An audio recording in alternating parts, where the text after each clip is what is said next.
दीपू दास को जिंदा क्यों जलाया गया?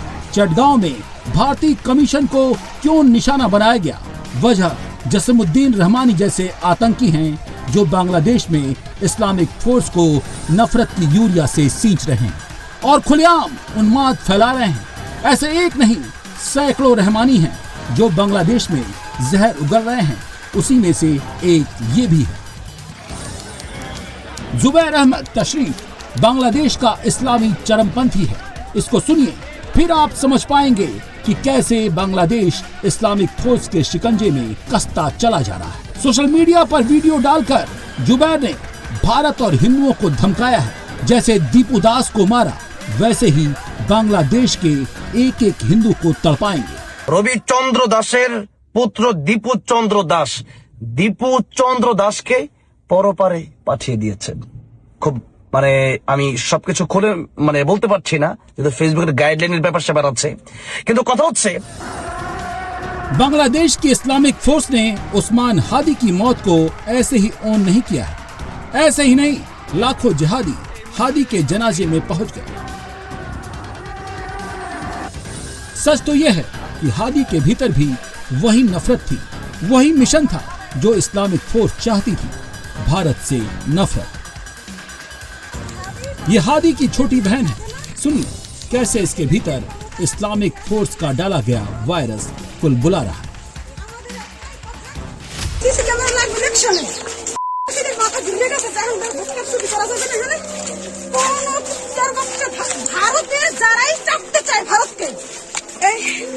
আমাদের এই লড়াই কিন্তু আজকের না, এই লড়াই আমাদের 200 বছরের লড়াই। তবে তোমরা বিশৃঙ্খলা সৃষ্টি করবে না।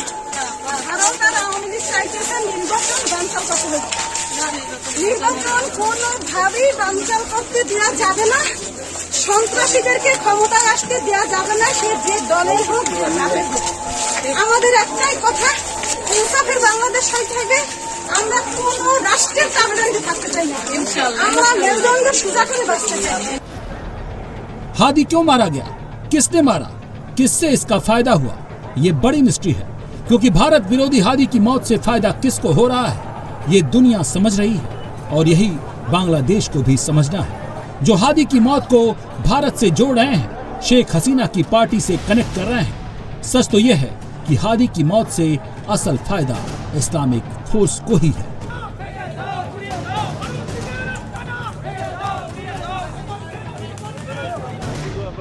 मतलब साफ है और मकसद इनका एकदम क्लियर है। इस्लाम के नाम पर देश पर कब्जा कर लो, तख्ता पलट दो। पहले शेख हसीना का तख्ता पलटा, यूनुस को लाया, अब उसका भी तख्ता पलट कर दो। इस्लामी फोर्स सिर्फ धर्म की सत्ता बांग्लादेश में चाहती है, और ये कितनी ताकतवर बन चुकी है इसके सामने बांग्लादेश की आर्मी भी हाथ जोड़कर खड़ी हो चुकी है।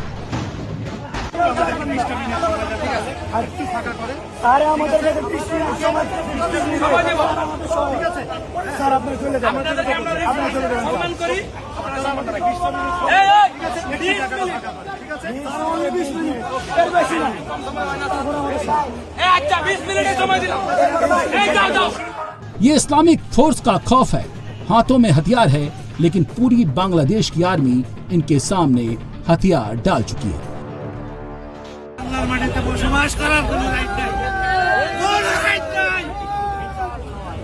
রক্তের লেলিহান শিকায় যখন এই সারা দেশ এই ডাটা সিটির রাজপথ আপনার বিমোচিত ছিল, তখন আপনারা করছিলেন তখন আপনি আপনার করছিলেন। इस वक्त बांग्लादेश को सीरिया बनाने की तैयारी हो रही है। इस्लामिक फोर्स बांग्लादेश को सीरिया बनाने की कोशिश कर रहा है और ये दिन दूर नहीं जब साउथ ईस्ट एशिया का बांग्लादेश इस्लामिक फोर्स का अड्डा बन जाएगा। बात सिर्फ बांग्लादेश की नहीं है, इस्लामिक फोर्स पूरी दुनिया में अपना पैर जमा रही है। ऑस्ट्रेलिया में बॉन्डी बीच पर निहत्थों को गोली चलाने वाले कौन थे? किस सोच ने 15 बेकसूरों को मार दिया? ऑस्ट्रेलिया जिनकी जड़ों को ढूंढ रहा है वो कौन है? वो यही इस्लामिक फोर्स है जिसका एक चेहरा बांग्लादेश में खड़ा हो रहा है। और जो लोग, जो देश इस पर खामोश हैं, वो भूल रहे हैं ये जहरीले अजगर हैं जो आज नहीं तो कल उनको भी निगल जाएंगे। और इन्हीं का जिक्र ट्रंप सरकार की डायरेक्टर इंटेलिजेंस तुलसी गबार्ड ने किया है। Continue to actively plot and try to attack us. They are a threat to our security and our safety.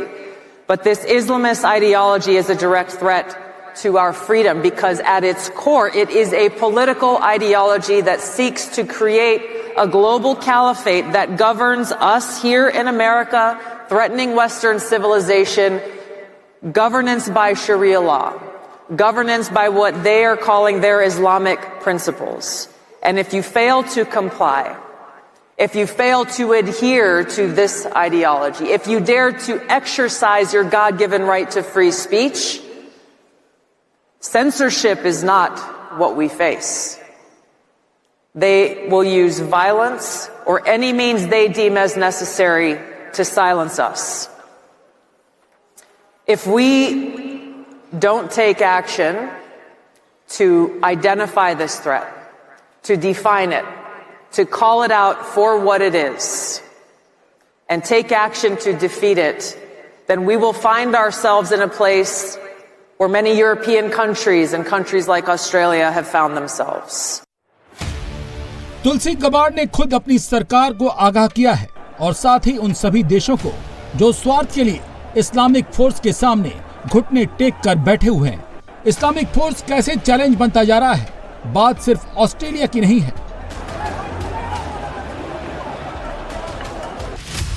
Germany के मैग्डेबर्ग क्रिसमस मार्केट में हमले की आतंकी साजिश को नाकाम किया गया। इस हमले की साजिश इस्लामिक कट्टरपंथियों ने रची थी। पोलैंड में लुब्लिन क्रिसमस मार्केट पर आतंकी हमले की साजिश को भी नाकाम किया गया। 22 अप्रैल 2025 को पहलगाम आतंकी हमले में 26 निर्दोष नागरिकों की धर्म पूछकर हत्या की गई थी। इस हमले के पीछे भी इस्लामिक आतंकी थे। 7 अक्टूबर 2023 को इजराइल के नागरिकों पर बर्बर हमला हुआ, 1200 लोग मारे गए। ये हमला किया था हमास ने, वही हमास जो आज इस्लामिक आतंकवाद का सबसे क्रूर चेहरा है। 22 मार्च 2024 को रूस में मॉस्को के क्रोकस सिटी हॉल पर हमला हुआ, इसमें 145 लोग मारे गए थे। इस आतंकी हमले के पीछे भी इस्लामिक आतंकी थे। इस बार इसका नाम ISIS-K था। Countries where you can get arrested for praying silently on the street corner, as has happened in the UK. Countries where you can be arrested for putting up a social media post that someone finds offensive somewhere. The threats from this Islamist ideology come in many forms. As we approach Christmas right now in Germany, they are canceling Christmas markets because of this threat. In places like Dearborn, Michigan and Minneapolis, Minnesota, Islamist clerics are openly pushing this Islamist ideology, trying to recruit and radicalize young people. Earlier this year, there was a conference that was held representing organizations like the Council on American Islamic Relations, also known as CARE, which issued a call to action to use American legal and political systems to implement Sharia law. This is already underway in places. This is already underway in places like Houston. This is not something that may possibly happen. It is already happening here within our borders. Paterson, New Jersey is proud to call themselves the first Muslim city. They are working to implement in their own governments these Islamic principles that are forced on people through the use of laws or violence.